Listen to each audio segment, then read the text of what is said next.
Hey team, I hope you're doing great. Welcome to ETB TV. If you have not been here before, my name is Kim Eagle, and today we are going to talk about the best and worst fruits in terms of sugar. So fruit is not something that you can eat unlimited, as most of my clients already know. There's a lot of sugar in fruit. That being said, I still eat fruit every day, and I think that you should too. Fruit has fantastic vitamins in it. It has fantastic fiber as well. So I do want you to eat fruit, but you do probably want to limit to about 2 servings a day. And today we're going to talk about how much sugar is actually in some of the fruits that you're eating, so maybe you can make a wiser choice in terms of which fruit that you might actually want to eat that day.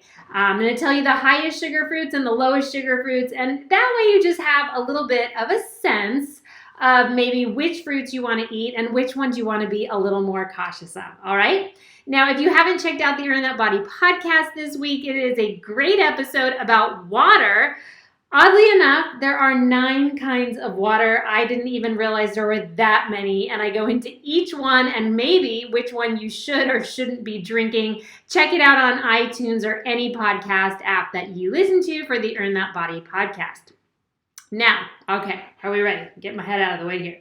All kinds of lighting issues today. Sorry about that. Okay, so in terms of the highest sugar fruits, some of the highest sugar fruits that you can have are actually the pomegranates. So 24 grams of sugar. This is in 1 cup of fruit. So we're always going to be using that guideline, 1 cup.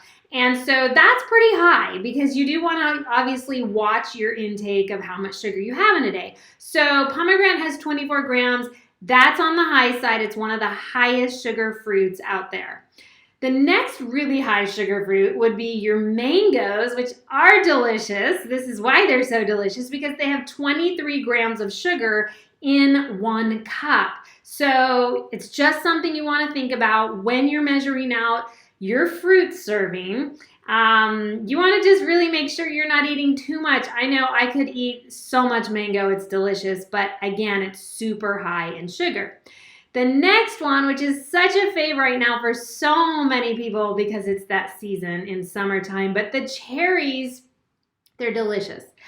20 grams in 1 cup, and let's be honest, if you were to measure 1 cup, you wouldn't even be able to fit that many cherries in. So if you're someone who has a big thing of cherries in the fridge and you're just eating out of it all the time, just realize that that amount of sugar is adding up very, very, very fast. So always be cautious. I always say take a few cherries out, sort of whatever your serving is going to be, take it out of the big bowl and don't eat more than that, all right? Now, what are some of the lowest sugar fruits that you can choose from? Because this may be for you something that you want to focus on. The pears only have 14 grams. That's in a cup of pears. 14 grams is not that bad, so it's a great fruit that you might want to rely on if you're looking for your serving each day. Apples and peaches only have 13 grams. I probably have an apple almost every day except in summer because I love summer fruit.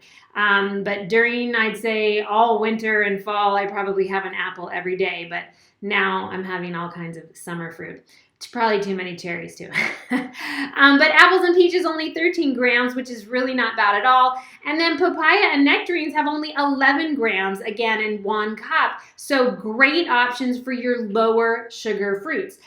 Just something to keep in mind. Does it mean you can't have the higher sugar fruits? No, you can totally have them. I have them too, but you want to have them in moderation and just really keeping an eye on how much you're having. Now, what about everything else? Everything else is sort of in between those. Your bananas, your oranges, your kiwi, your grapes, those are in the mid-range. I have a banana probably every single day. That's for sure one of my servings of fruits. Oranges are only 17 grams. Kiwi, I often have a kiwi at night after dinner, and grapes are only 15 grams. So if you like the whole grape thing where you're taking them out of the bowl, go for the grapes and not the cherries because as you can see, there's less sugar in it. So things to think about. You never know what you're going to have, how much you're going to have unless you're measuring it and you understand it. And that's really the point of Earn That Body TV. A little bit of education every single week can go a long way when it comes to your waistline. Now, I have a question for you. Whether you're watching live or on the replay, go ahead and type in here in the comment section. It says you don't get all the nutrients from fruits if you eat them with a meal. Is that a myth? Is it true? Is it false? So again, type it in whether you're live or on the replay. You don't get all the nutrients from fruits if you eat them with a meal, because this is something that is commonly said, that you want to eat your fruits separately, because if you eat them with a meal, you're not going to get all the nutrients. But is that true? No, it's actually not true. Your body, when it digests food and when it digests meals, it knows how to handle all of that. Great job, Shayna. You knew. Leslie, you knew it too. Thanks for joining live, ladies. So yeah, your body knows what to do. You can eat fruit with a meal. You do not have to individually eat certain items. Your body knows better than that. Kelly, way to go. Yeah, you were unsure, it looks like, with your question marks, but you got it. Your body knows how to digest food. Don't feel like you need to separate things out by any means, but get in your two servings of fruits a day, at least. You just have to be careful over that, especially if you're trying to lose a few pounds, because again, it has a lot of sugar.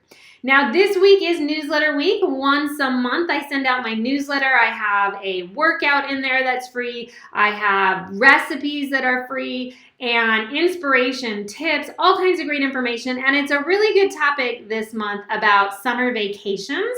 There is a vacation workout that you can do from home or you can do on a vacation. There's a great new recipe in there as well. And just some tips, because a lot of people are going to hit it hard in August with those last minute vacation trips, but I don't want you to lose all the momentum you've gained with staying healthy with your vacation. You can stay on track, and I'm going to tell you how when you're on any kind of vacation. So make sure you're on the newsletter list. If you're not, just go to earnthatbody.com/newsletter, and you can get on the list there. If you're any of my clients, you're already on the newsletter, okay? So you're on it. If you don't get it, though, it's going to your junk mail. So check your junk mail, because that's where it'll be. And of course, if you ever need any nutrition help, workout programs, anything like that, go to earnthatbody.com, or you can always email me directly, kim@earnthatbody.com. Thank you all for joining today. Again, whether you were live or on the replay, sorry the lighting is terrible today. It'll get fixed for next time. And that's it. I hope you guys have a great week, a healthy week, and most importantly, stay safe and don't forget to wear your masks. Bye, y'all.